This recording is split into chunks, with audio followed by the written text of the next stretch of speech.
back to the Good Girl Confessional podcast. Thanks for being here with me. I'm your host, Sandy Lowries.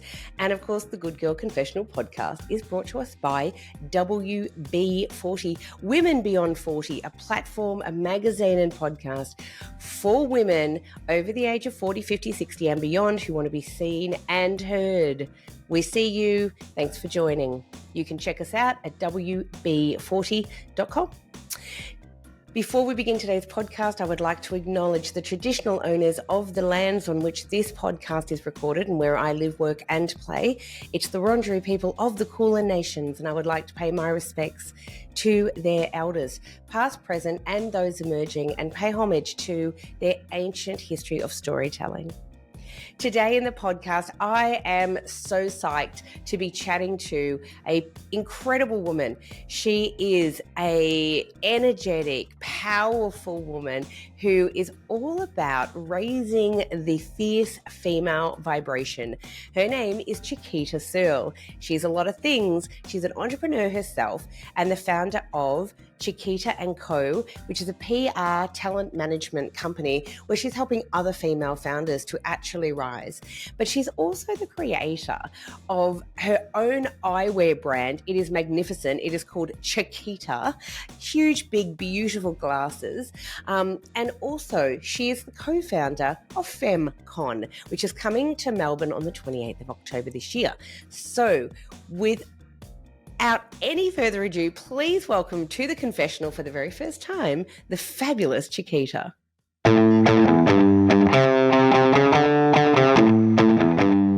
Hey, it's another Sandy here, Sandy Davies. I'm the founder and formulator of Happy Paws Balm for intimate dryness. Find us over at happypaws.com.au. That's happypause.com.au. And get some happy on down there. And in the meantime, keep listening to Powerhouse Sandy Lowries on the Good Girl Confessional podcast, where every woman has a story. Hello, gorgeous Chiquita, and welcome to the confessional. How are you? Hi, Sandy. I'm well. Thank you for having me.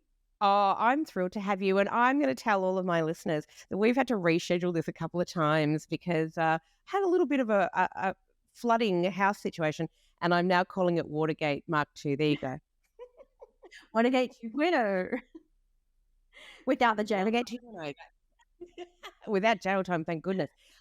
Hey, really thrilled to have you here. You are sensational. I am a huge fan, I'm going to say, because I love everything that you do. And I feel we're very aligned in a lot of ways.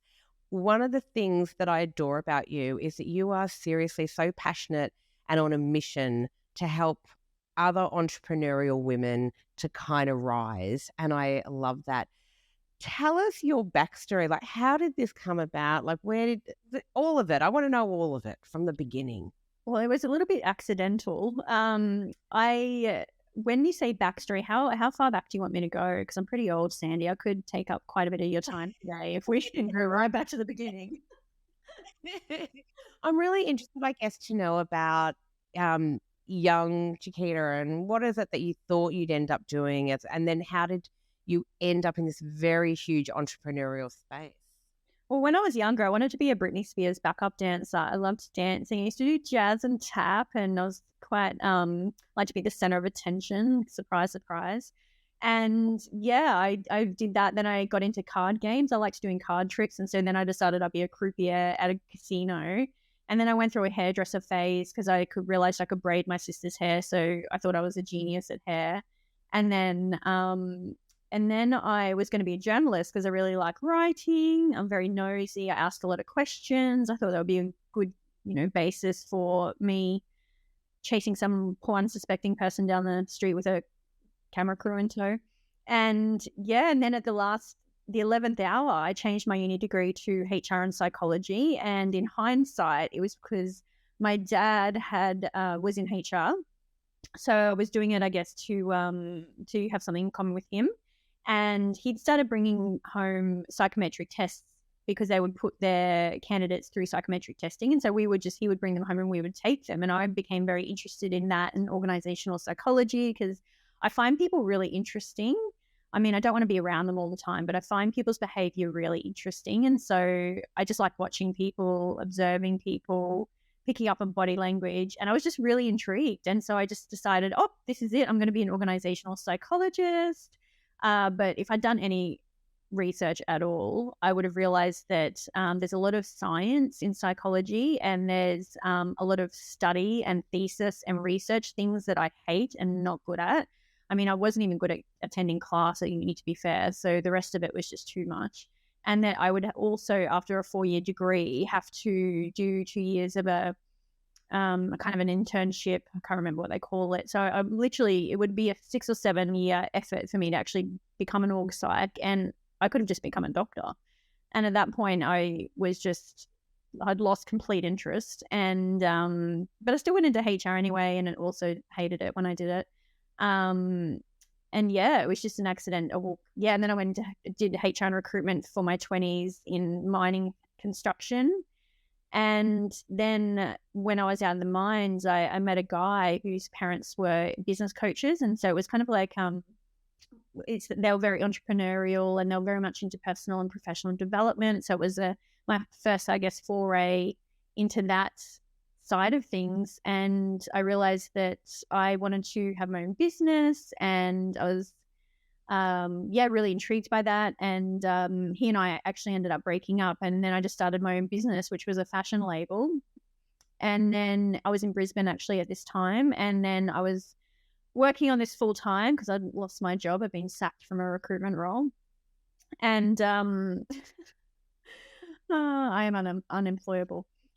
So, and this employer also agreed, and so I just started my fashion label, and I was living week to week. I was on the bones of my ass. Sometimes I would call my dad crying on a Friday and say, "Can you put $50 into my account because I've got no money for food?" And bless him, he would do it always. And I just kind of was very isolated and lonely. And again, I'd just ring my dad crying for no apparent reason. He'd say, "What's wrong, love?" And I'm like, "I don't know." And I just realized I was lonely and isolated. So I started to do some research online and look for other female entrepreneurs, because all my friends were employees. So they were at work and getting a paycheck, and it was just a different experience. And then I stumbled onto the League of Extraordinary Women, and they were only in Melbourne and Sydney at that point. So this is circa 2011 or 12. And I reached out to them and just said, if you ever bring it to Brisbane, let me know, because I'd really love to be involved. And they did. And I got the first Crusader role, and I launched it in Brisbane to great success. And that was also as a result of a good friend at the time, Samantha. She was the publicist, so she did a lot of heavy lifting in the media and got heaps of attention. So the event was a sellout because of her. And it just kind of snowballed from there. And then after 12 months, obviously we only were at Crusaders for 12 months. That was the tenure. And my time came to an end, and I said to the girls, "It's been great." And they said, "Well, do you want to come to Melbourne and run it on a national basis?" And I was like, "Hell yeah, I do."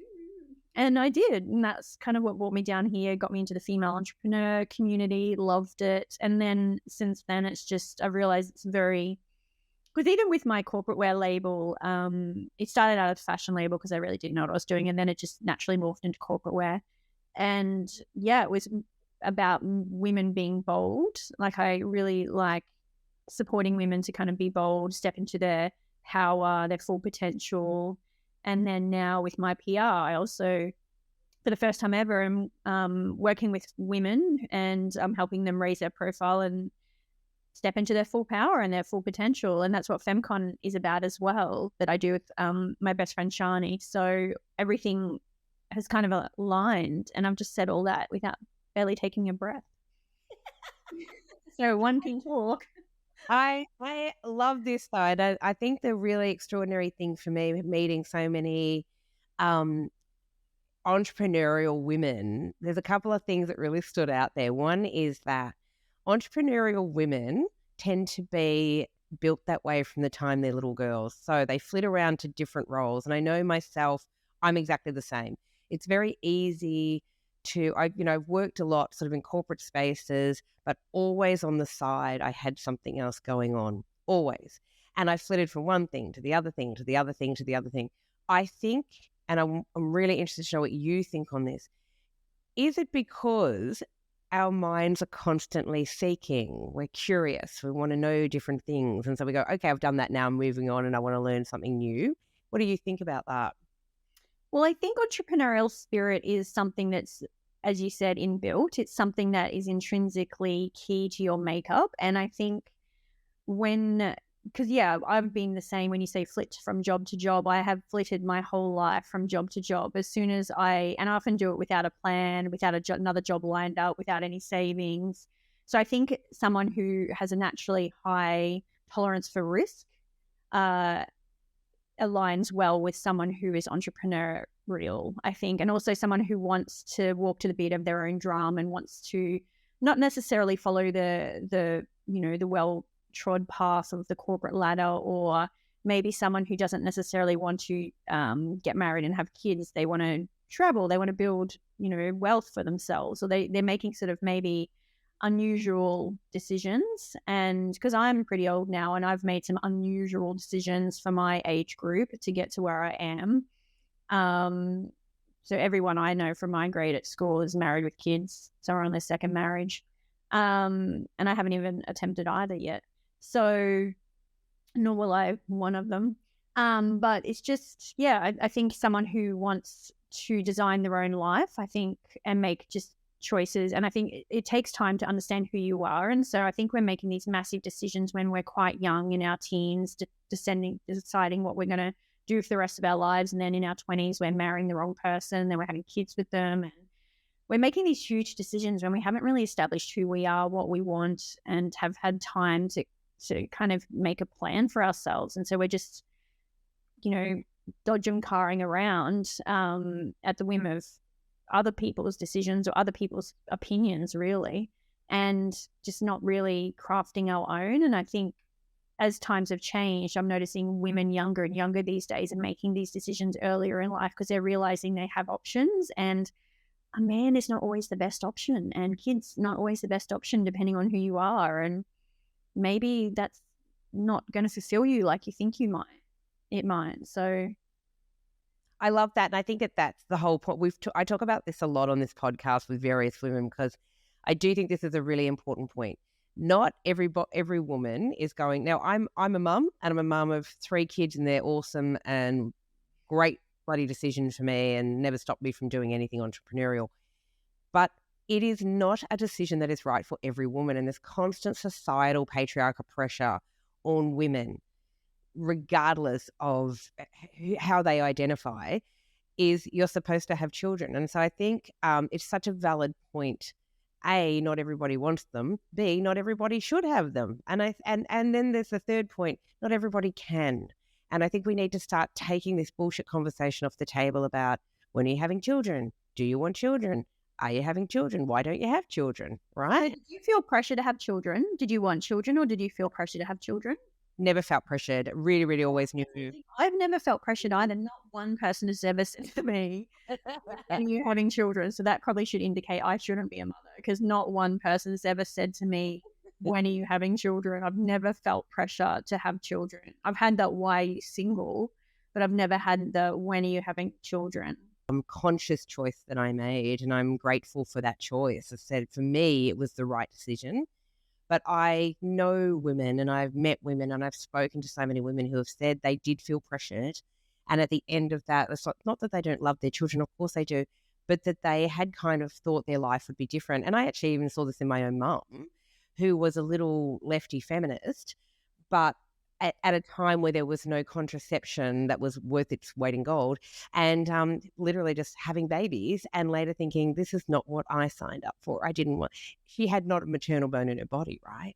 I mean, I'm pretty grateful that I'm here, but I think realistically, and she would have said the same thing, we talked about it while she was still alive, that had she been living in a different time, had she been in the here and now, those decisions would have been completely different for her.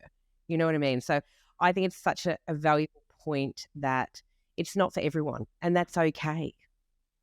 Well, I think it's one of those questions, to be a parent is either a fuck yes, or it's a definite do not do it, because being a parent, I think, will be the hardest thing you ever do. And I think one of the gifts that my parents gave us is they told us not to have children. So they said that we love you, and they do. They are very involved in our lives. They're helicopter parents. They couldn't love us more, but they have both said at different times, we wish we hadn't had children. If we had our time over, we wouldn't have had you.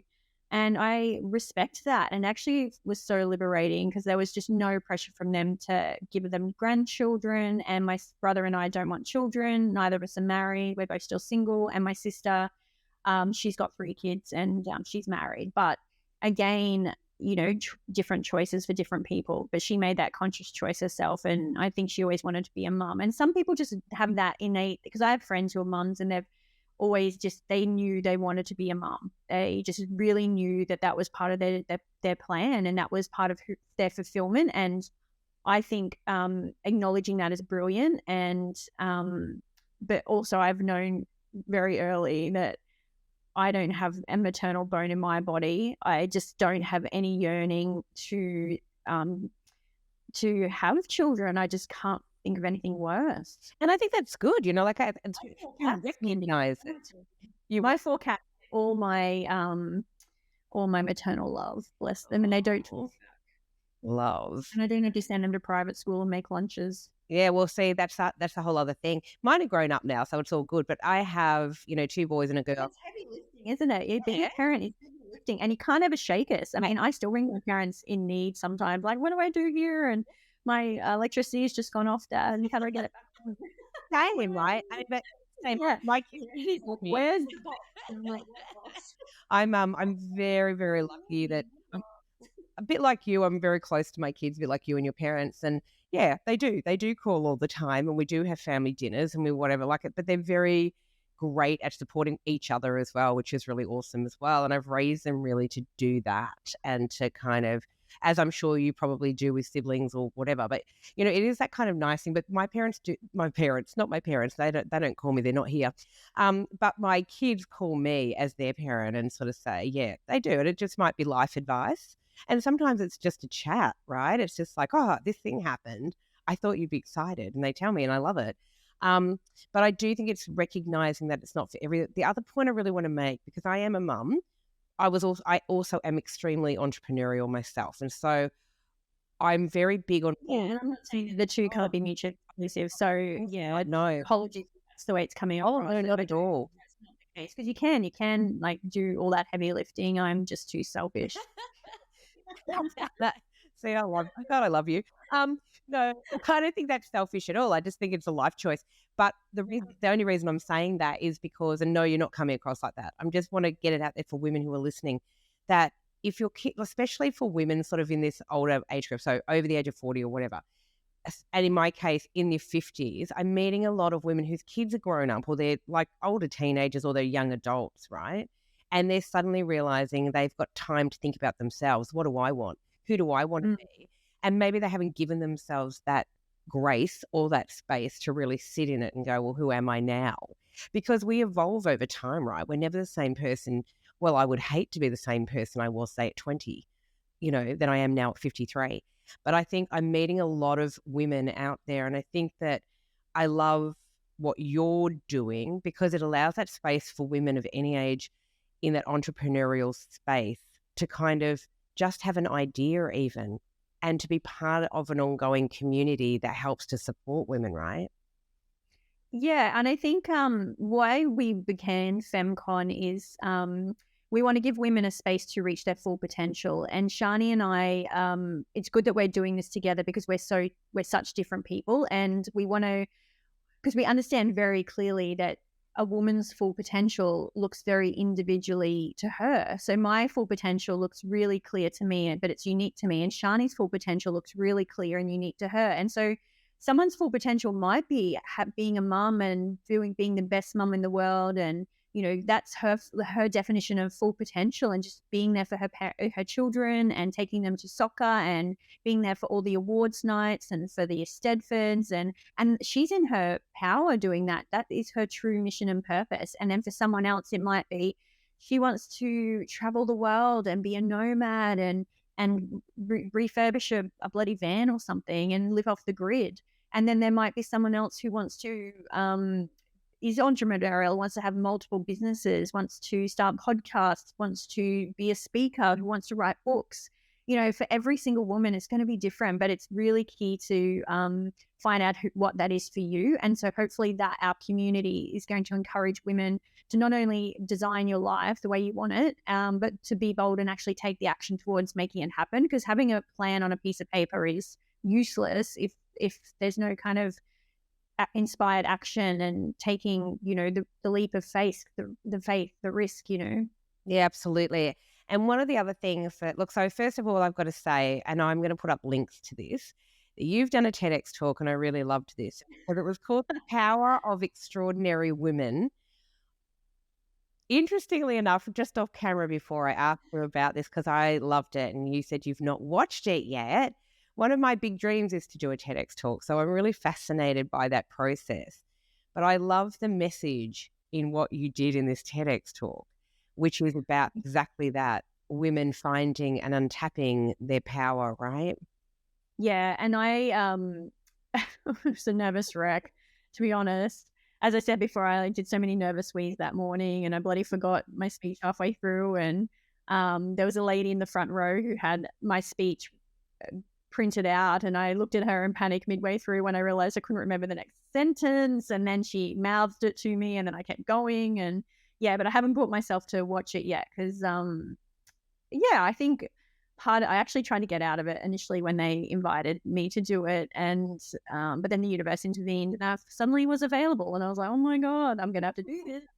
But yeah, no, it was amazing, and I would recommend everyone do it if you get the invitation or the call up. I'm not sure how it's done anymore. It used to be invite only, but maybe you can apply these days. But I think it's such a great opportunity, and I mean, yeah, I'm a woman's woman, so I like to support women in any way I can, and that's what why being a part of the league was so pivotal to me, and such a it was just a soul job. I just loved it. And that's why FemmeCon is so, a passion project to me. It's a side hustle at the moment that we're hoping to obviously grow. My PR business is now framed around supporting female leaders, founders, and helping them step into their power through PR, talent management, awards, whatever's going to raise their profile and enable them to, reach their full potential. So all of my life, I think I'm just, it's all angling to get to this point where now everything I'm doing is, and I'm just about to launch a Power of Women series. I'm going to start interviewing powerful women and share their insights into what it means to be a powerful woman. Because not everyone's going to be attracted to the word power. I'm very attracted to the word power, and but not everyone. How do you feel about the word power? Are you drawn to it? Does it resonate, or do you kind of feel, oh, that's a bit much for me? Oh no, I love it. I love it. And I love women who love it. Well, I do love it. And not everyone loves it. Not everyone loves it. Some people are like, oh. That's true. And I think because unfortunately there's always been this, again, I talk about societal and messaging and patriarchal messaging and whatever. This whole thing about a powerful woman, for some people what they hear is dominating, angry, whatever, right? For me, I can be quite angry. And I make no excuses for that.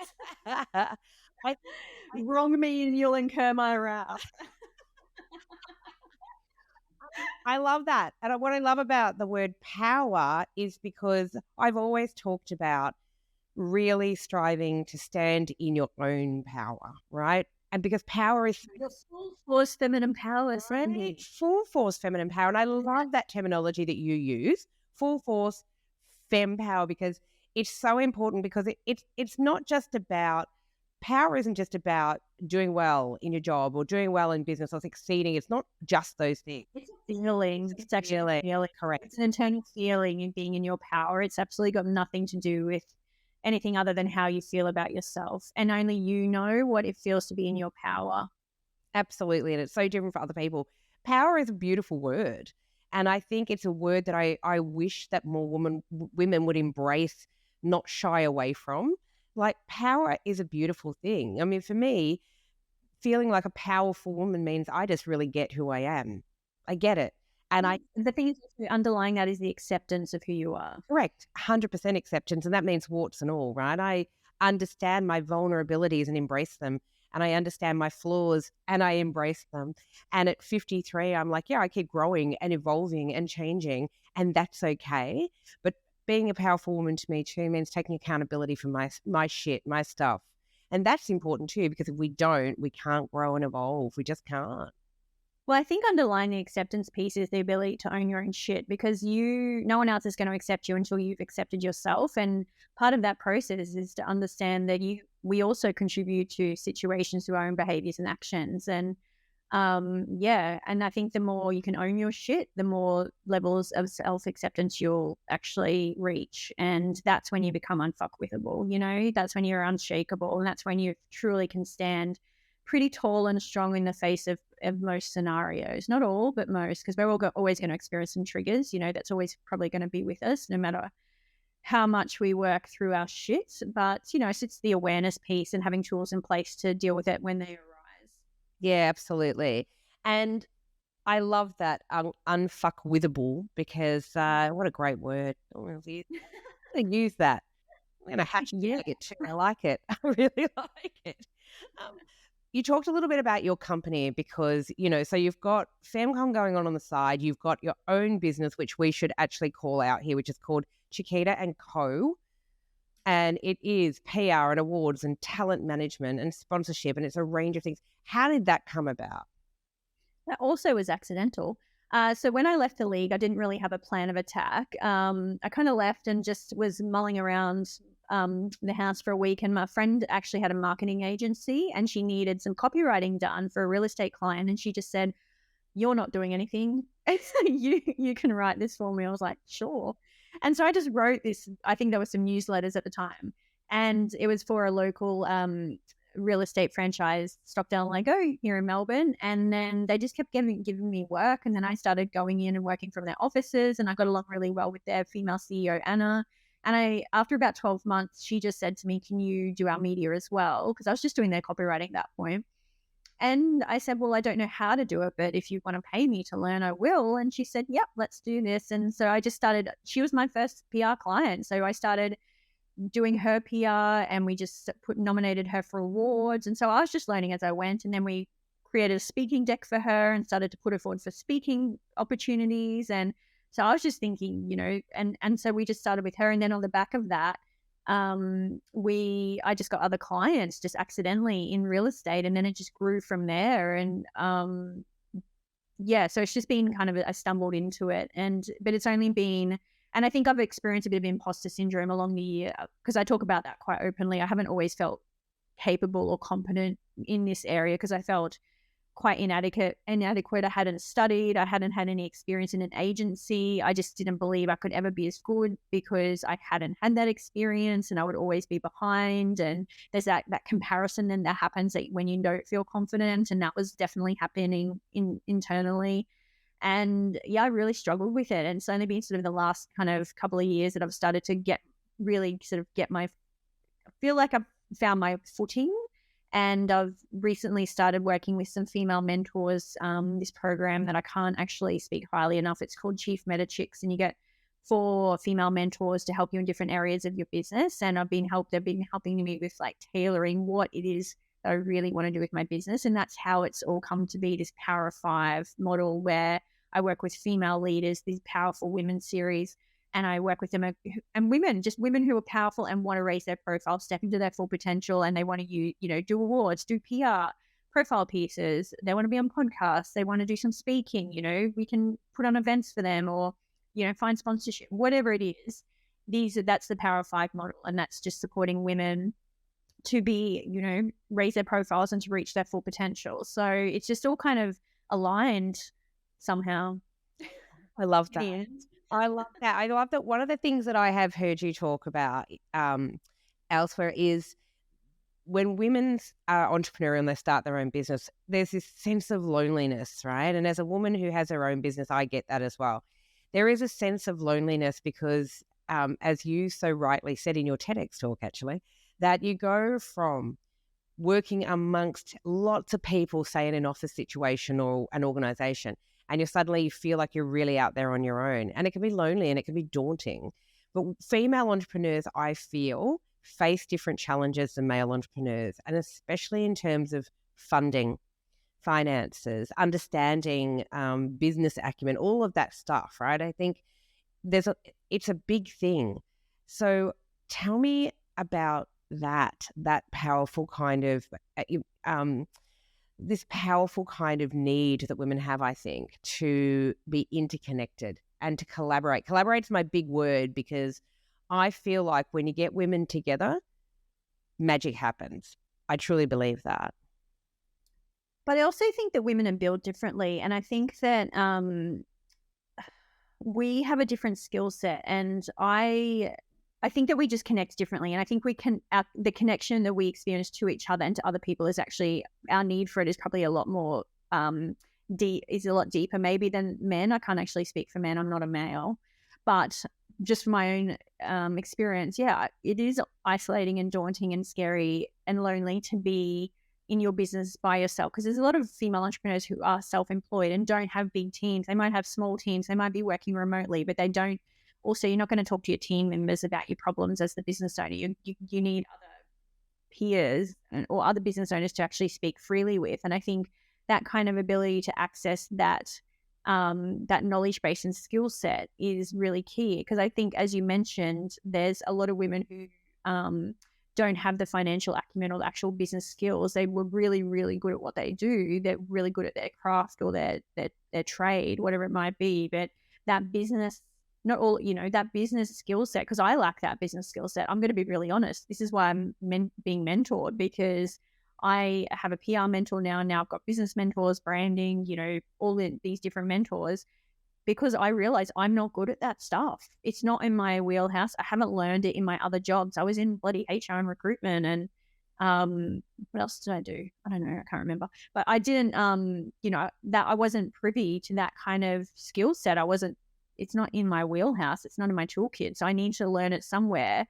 And there are women who do have it. But if you're leaving a corporate environment where you might have been in marketing, so you're going to go out and you might be a great marketing consultant and great at branding and whatnot. But if you've never budgeted or run a budget or done a P&L or recruited, or there's so many things that you need to do to run a successful business, and you're never going to leave having all of them. You're never going to start your business having all of them. It's just impossible. So it's about finding coaches or mentors or people that can help you along the way who do have the skills that you don't, so you expedite your learning.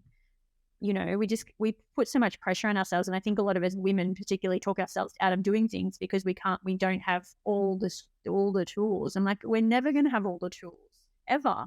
Even after 10 years in business, I don't have all the tools. No, I agree. And I think I never will. And I'm never, that's going to be okay. Never. And it is a constant learning, right?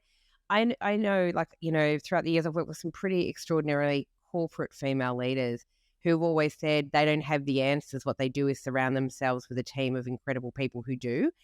That always stuck with me and resonated for me even when I was young, because I'm like, this is true. We can't know everything. We can't be experts at everything. But what we can do, as you said, is to reach out to people. For me, it's been a constant learning. I mean, in the middle of COVID or the beginning of COVID, I weirdly just went, you know what, I'm tired of not seeing myself represented in mainstream media, so I'm just going to start a magazine. I'm going to start a magazine. And I did, and it's still going. And WB40, Women Beyond 40, and this podcast is part of it. But this little podcast started out as a blog, right? I talk about this a lot as well. Back in 2012, when everyone was like, well, what is it? Why are you blogging? What is this thing? And then she grew up and now she's a podcast. And at the same time, people going, why are you doing a podcast? What's a podcast? And it's really fascinating to me that I'm fascinated by things, therefore I want to be part of it, right? But I don't have the skill set. I am not coming from a publishing background. So to start a magazine means I just had to learn on the fly, and I continue to learn every day, but also to asking for the help and support of some extraordinary women who, the woman who designed my brand logo, who understood what the hell I was talking about and kind of didn't laugh at me when I went, this is what I'm doing. People who came in and offered to write for it or to edit or to do things. It's huge, right? And I think that's the most important thing. I used to be a trainer and facilitator way back in the day, and I used to love it. And one of the things I used to say to people even then was, you don't always have to know how you're going to get there. You just have to know why you want to get there, right? And the why has always been a big, big part of my journey, I think. Yeah, and I think that's a good one. Knowing your why is what's going to keep you going through the tough times. And then you can put a plan together to work out the how. Yeah, absolutely. Absolutely. And I love, so I actually had, I'm trying to think of her name. She'll shoot me for this, but her name's Nicole, but she founded the Storybox Library, which was quite extraordinary. I love it. Still going strong. She's pretty amazing. Has won like a whole lot of grants. She's just incredible. But she said she walked into starting that business with no business plan at all. And has. Well, do you have a business plan? Because I don't. That's kind of my mentoring. I just had a mentoring call before, and she's like, "We need a plan." I'm like, "Yeah, I've never had a plan. I have no plan." And that's the thing for me. I think like I've got this kind of skeletal plan, but no, I've never worked with a plan. And that's what resonated with me when I was chatting with Nicole on this podcast, is because she said not everybody is the same. Some people are so, succinct, but she said she also knows people who've talked themselves out of being in business because they've focused for 3 years on a plan and they're so worried about getting everything so perfect and right. And in the end, this beautiful idea that they had has faded into the background because they're so conscious of, we just need the plan. So I kind of really love when people start out and then the plan comes later. I actually really quite like that. I'm a fan of it. I think you have to have a high tolerance for risk. And I think what I do is when I'm scared of something, or I'm not sure, I think about myself when I'm 80 and I'll look back at this moment and will I regret not doing it? And if the answer is yes, then I know I have to do it. And the thing is, when you don't do something and don't follow your life's purpose or just out of fear, when you get to that old age and, you look back, do you really want to have made this decision to not do something just because you got a bit scared? No, and I think that that's such a powerful message. Honestly, I think one of the things that has always driven me is, will I regret it? And I think you have to try things, step out of, it sounds like a cliche, step out of the comfort zone, step out of the bubble. But I do think it's important sometimes to shake yourself a little bit and go, I really want to try this, but I'm scared. And other people say this, and I believe this to be true as well. If you're frightened to try something, it's because it's meaningful. That's what I always think. If you were like, what's the worst thing that can happen? You fail. Use a shit. No one notices anyway. I think we put too much credence in the fact that people are paying attention to us. They're not. No one gives a shit what you're doing. No one cares. They're so caught up in their own lives. They're not focused on what you're doing at all. No one cares. No one cares. And also the other thing is, I could lose money. I'm like, you can always make more money. What's worse is getting to 80 and you haven't tried and you've lost the time to do it. So my concern now is there's so much I still want to do in my life, and I'm 42 now, and I think, oh my God, I worry about my time because I think I've still got so much on my bucket list. There's still so much I want to do. So now I just don't want to waste the time worried.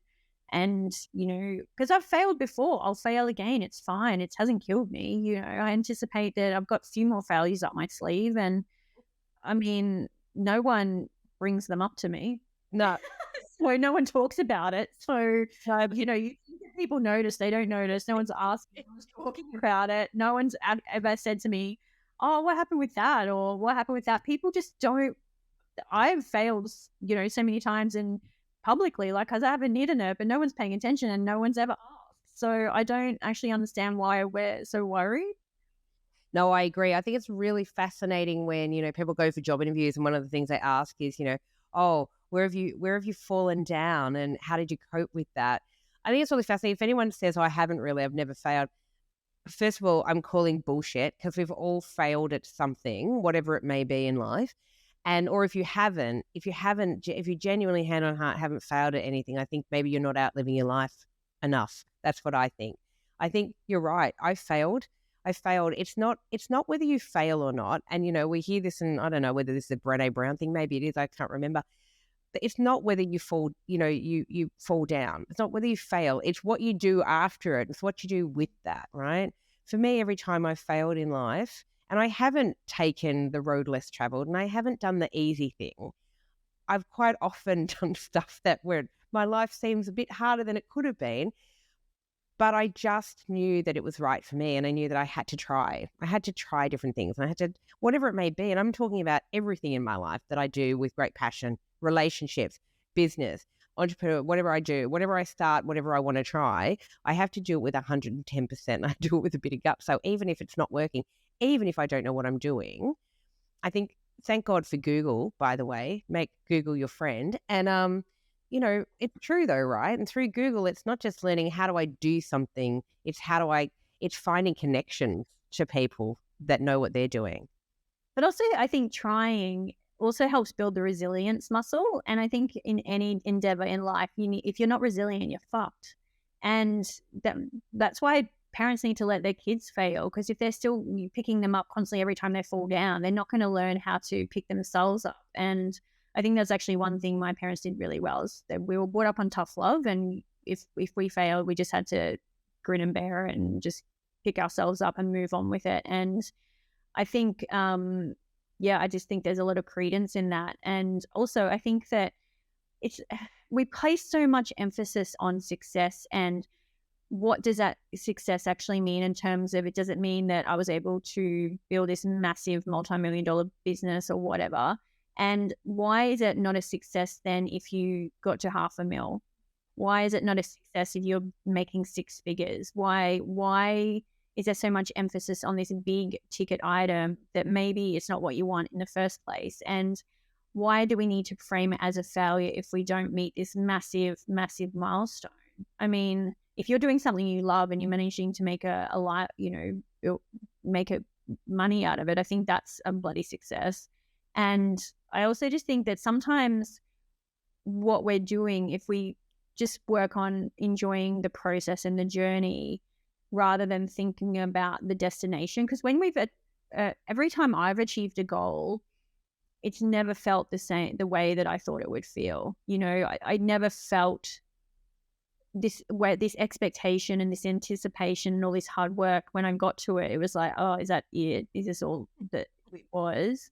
And it just never felt it was the journey. And some of it is that I also think that you're opening doors along the way. So maybe this thing isn't your thing. Maybe it's opening doors along the way to other opportunities, to meeting new people, which might be your thing. So we have so much expectation on the outcome when maybe it's just a step in the right direction, and we're taking action and we're moving. And I don't know, I just think that there could be some reframing around all this friggin' expectation we put on ourselves to be successful. But what the fuck is success? And my definition of success is going to be different from yours.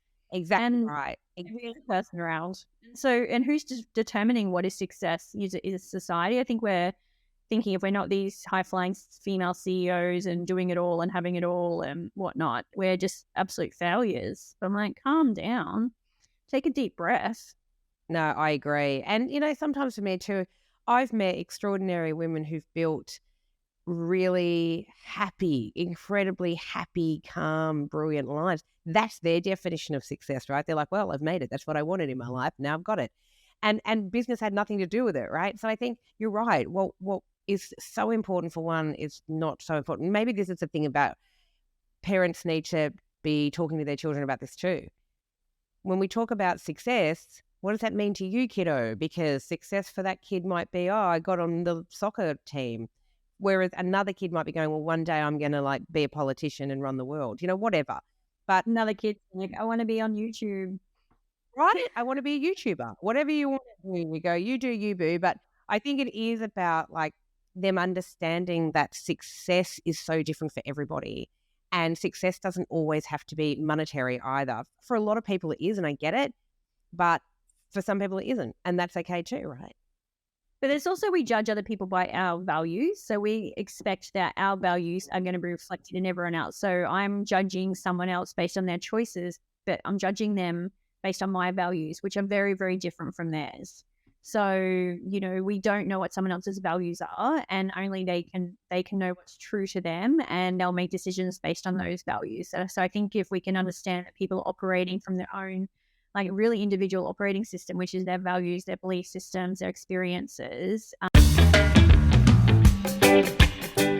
eyewear. When Sandy's not interviewing kick-ass women, she's hanging out with me at Alex the Seal, a podcast about music and nostalgia. I'm Jo Pybus, and each episode, Sandy and I talk about all the songs that got us hooked up, knocked up, and broken up. Do yourself a favour and search Alex the Seal on your podcast app. Love you, Molly.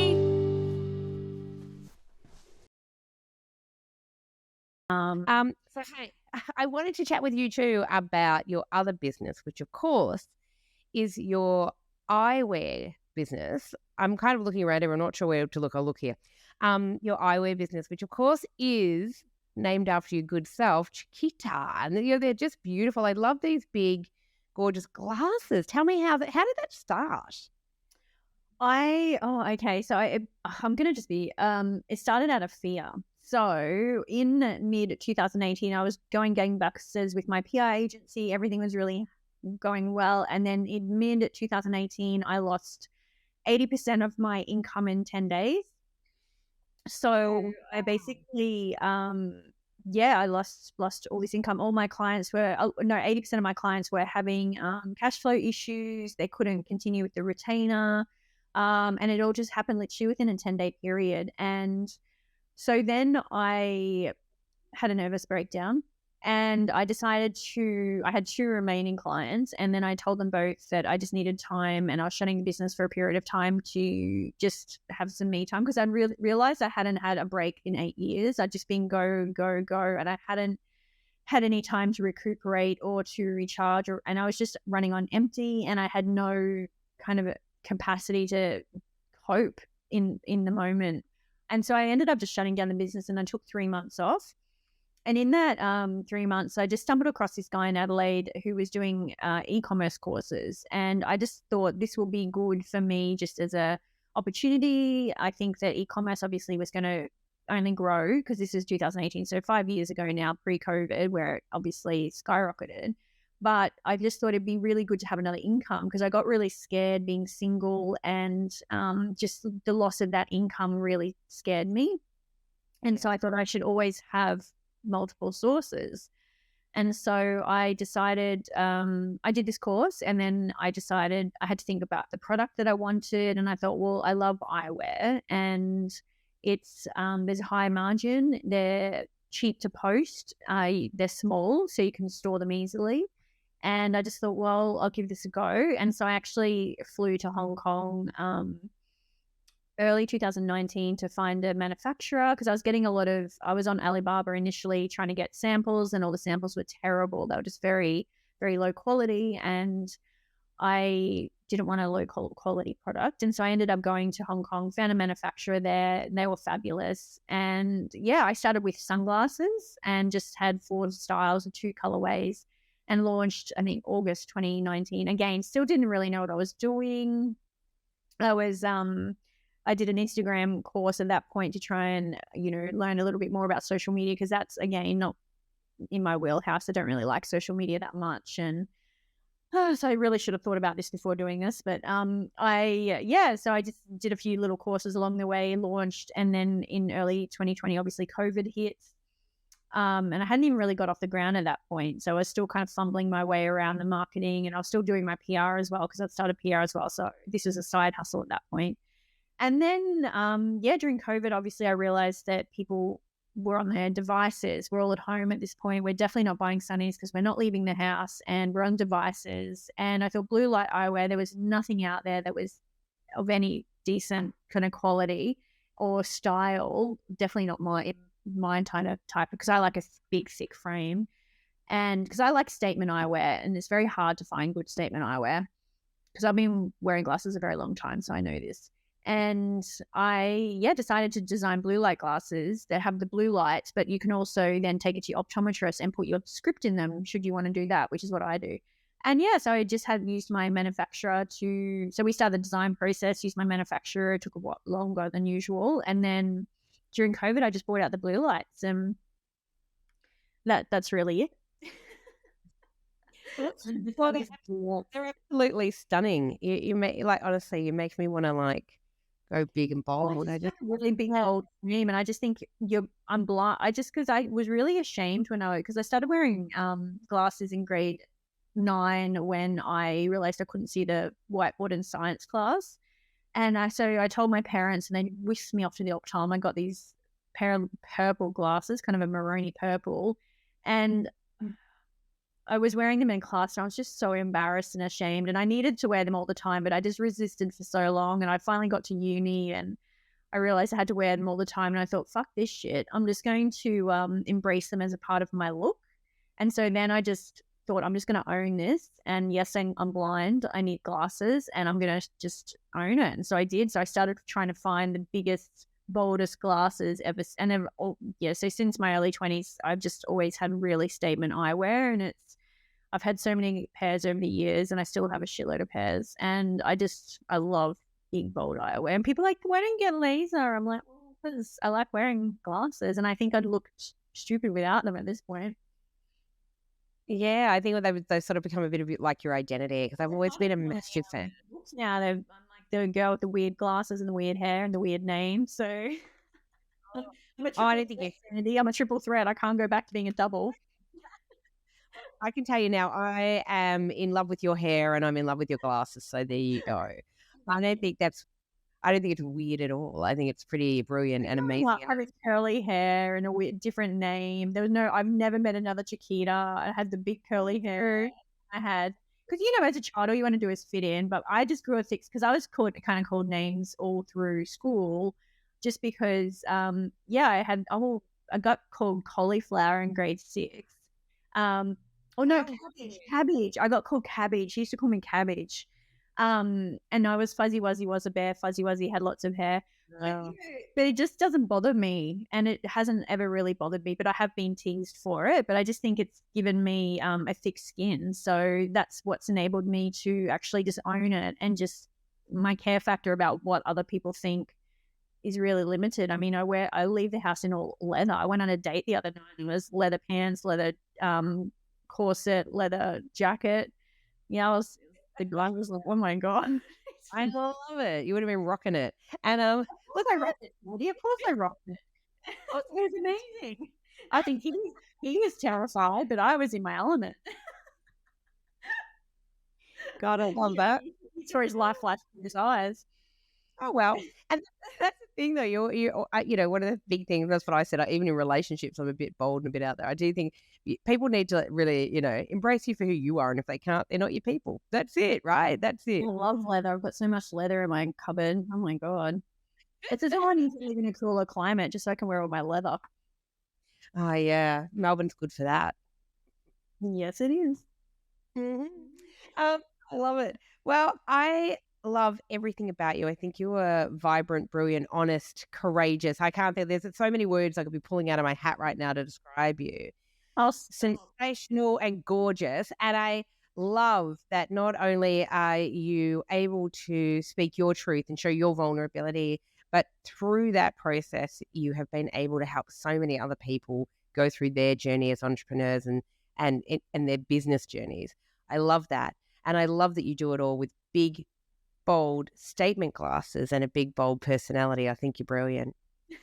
Thank you, Sandy. Well, it's a affirmation of my love language. So I'm just like, I need that in a sound bite. Sleep. I actually have a compliments journal. So I'll just have to get those compliments and write them in my journal. I love it. Make sure you have from my own greatness. We'll send you the soundbite for sure. I wrote an article for Mamma Mia recently called "Fuck Humble: Why Women Should Have More of an Ego," and I put in there have a compliments journal. And one of they made it to I think Mamma Mia out loud or something, and one of the girls just did not like it. She was like, "Oh," and I was like, "Oh, you don't need to have one. If you don't like compliments, give them to me." Kind of says more, it just says something about people. Not people. There's another word that gets a bad rap: ego. Oh my God, I love ego. I think ego is a power. Bloody give me. And I think it's important that we all have a sense of ego. We have some ego. I don't think it's important. What was it? Skyhook's song from the 70s? Ego is not a dirty word. And I hate it because I'm single. Obviously, I've mentioned that a couple of times. But there's men on their profiles, and they put what green flags you look for, and they've got humble. I'm like, immediate left. You be humble, buddy. I'm not being humble. Fuck that shit. Why would I be humble? If you want to be humble, that's on you, and you're boring. I absolutely want someone who's kind of got confidence and a self-assuredness and self-certainty, and they know who they are and what they want and not afraid to go after it. Fucking humble. Oh, how exciting would that date be? Oh, it's hilarious. I think about, seriously, when I was growing up, especially in high school, I was always told I was outspoken. Dogmatic was another one I got called. Lots of things. I was always, because I really had an opinion. Oh my God, Sandy, you had the audacity to have an opinion. Oh my God, the gall, the temerity. How very dare I? And have continued throughout my life. So I love it. Like when people say, you know, when I meet women who are unapologetically themselves, because I think, yes, girl, that's how you should be. Get it. And don't surround yourself with anyone who tells you should be humble or modest, because fuck that shit. I mean, one of my favorite sayings, I say it all the time, is you can't fly like an eagle if you're surrounded by turkeys. So if you is telling you that you should be more humble and modest, and those two things. I love that. And so true. You're brilliant. You're not surrounded by turkeys. I think you're amazing.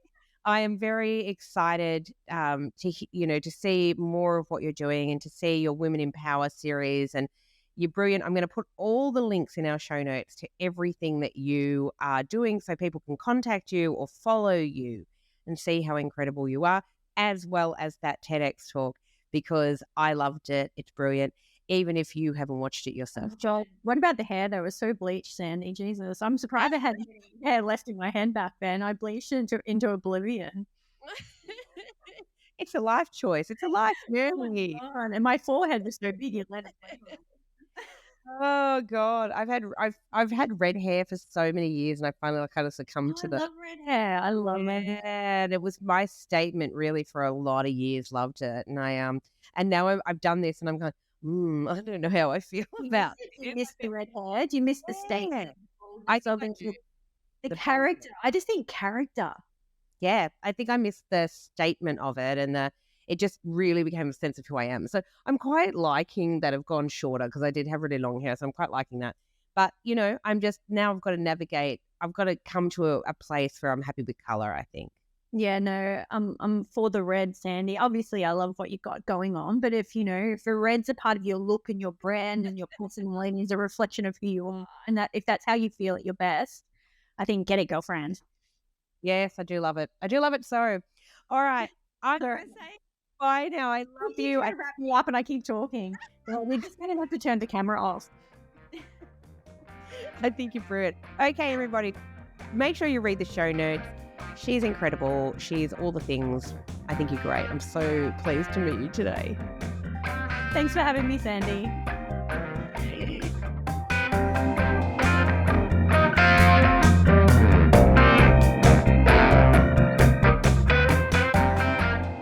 Thanks for listening to the Good Girl Confessional podcast. The Good Girl Confessional podcast is brought to you by WB40, Women Beyond 40 magazine.